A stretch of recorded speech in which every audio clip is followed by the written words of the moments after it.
It's day 728. It's quite bright sky, quite sunny, but really cold. I'm going to move the 7.7 out of the way. I'm going to put the 7.24 on the muck spreader, try and get some muck spread. And also, I think Jack's coming up with his drone, so we're going to get some drone footage as well of it spreading. And I've got a little bit of spraying to do because it's not as windy today as it was yesterday. So I'll move this. What a beast. Actually, first I'll fold the ladder in. We had it folded out the other day when we were clearing the muck out the spreader to see what was wrong. I've left it folded out, so swing that in, and hopefully should have the keys pins in my pocket to clip it in place. They look like that. Been carrying them around for 3 days in my pocket. They should go in there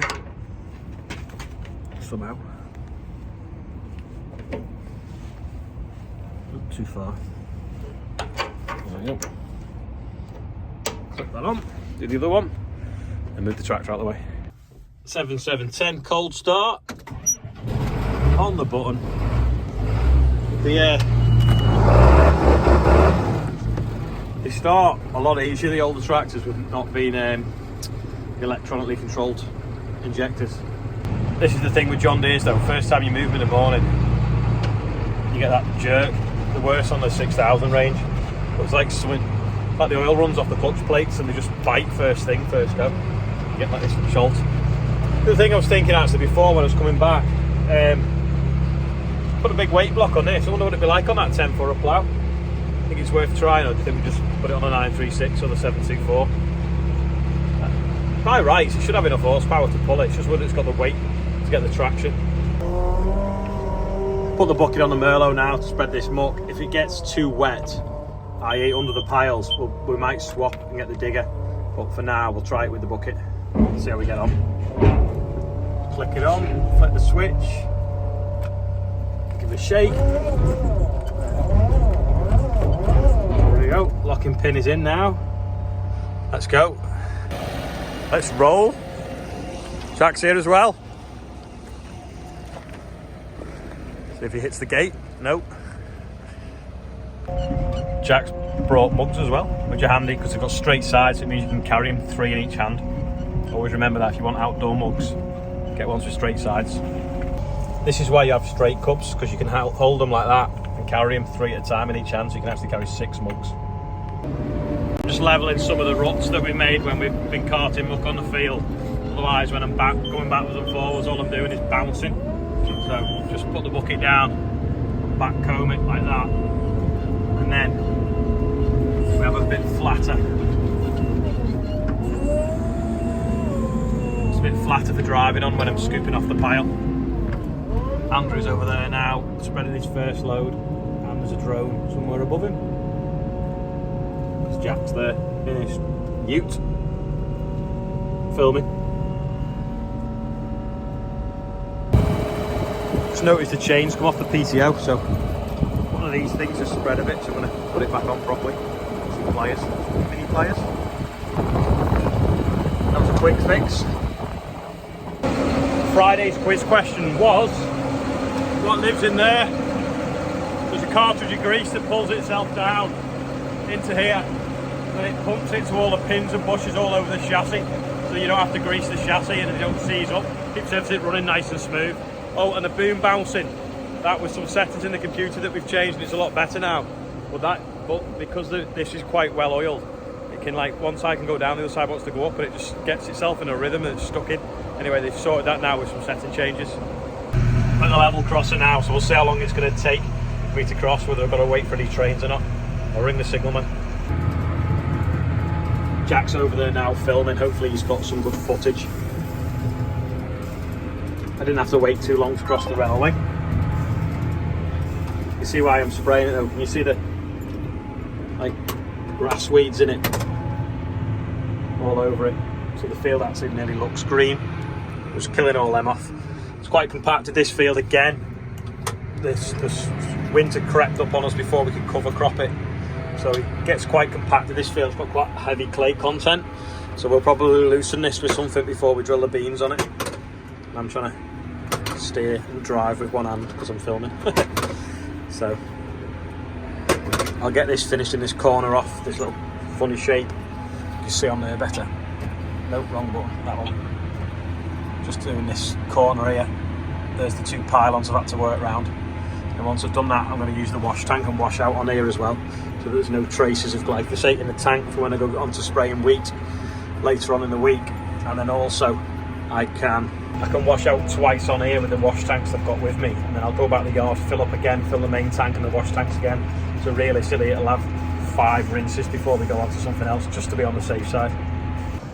Just notice the boom looks like it's bent, but basically that joint, that second one there, it's not straightened out properly, if you will. It's on a bit of an angle. Yeah, I've just looked at the other side. The other side's dead straight. And I've noticed that stopped, backed off. It should be tight in there. So it's not hitting that one and it's not folding round all the way. So I'll just adjust that now. That's better now, it's dead straight. I've just gone around as well, checking all the lock nuts are tight. It obviously just vibrated loose. Go and check the other boom as well. The other side was tight, and so was the other hinge. Must have just that one, the lock nut backed off. Anyway, I've tightened it up now, boom looks dead straight. I noticed it the other day and I thought it was my imagination. Anyway, obviously wasn't, so it's just bleeping at me a bit because I'm washing out, so I've got high pressure, just dumping the water on the worst of the weeds, just in case there's any glyphosate in it. It'll kill that. Glyphosate's obviously Roundup, the trade name, but kills anything with chlorophyll in it that you spray it on. So exterminate these weeds, drill the next crop. Hopefully nothing will grow other than the beans that we put in the ground, and then they should be clean at harvest, make it easy to harvest. Just waiting for a train so I can cross, so I'll do the birthday bumper while I'm waiting. Got our new deck, it's made of rubber so we can't slip over. Just going to cross now. I haven't done the birthday bumper, I've only got 4 names on it so far, so I'll finish it in a minute. This is today's birthday bumper. It's pretty big and we've got a wedding in the middle. So if your name's on there, happy birthday, there's a train. And if it's not on there and it is your birthday, happy birthday. Well, you can see there a bit of a yellow stripe down the edge. That's where the headland boundary marker was on for the spreader. So we didn't spread along there too close out of the outside of the field, but you can see how it's hungry. Alright, it's a bit yellower. This is the field that we stitched the barley into the grass about there, and you can't really see any difference now. It's had some fertiliser. Looks good. And this field here is coming on quite well. Needs to clean the windows on the sprayer though. Looks a bit mucky.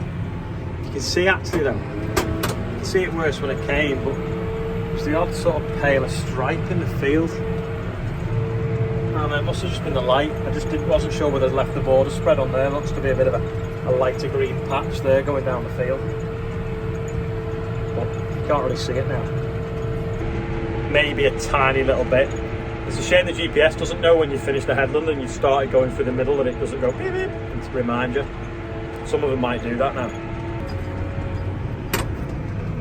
I'm just going to wash out now on this field. Andrew's pretty much finished this pile of muck, if you can see without the reflection in the glass.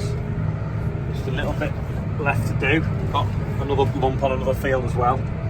So I think we're going to leave a couple of spreader full there because we've got BBC coming tomorrow, so I'm going to show them spreading some muck and try and see if they can get the head round what we were going about with the old fertiliser policy that DEFRA are trying to come up with.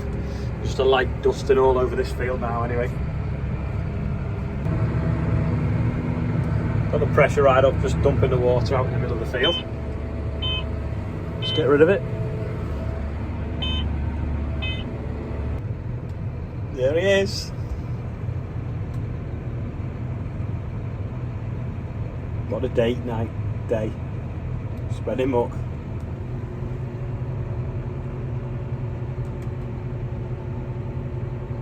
I'm just filling up out the wash tank.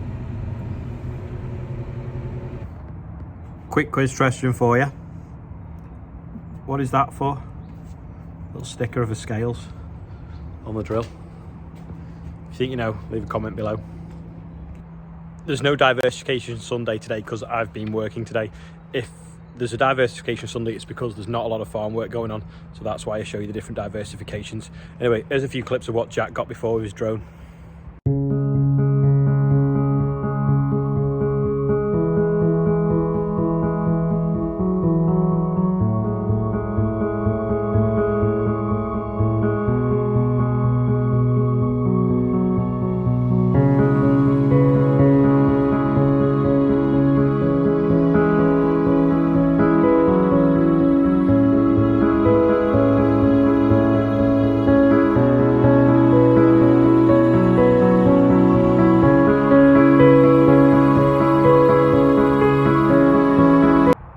dad yesterday did the first cut of the season on my lawn. Has everyone done theirs yet?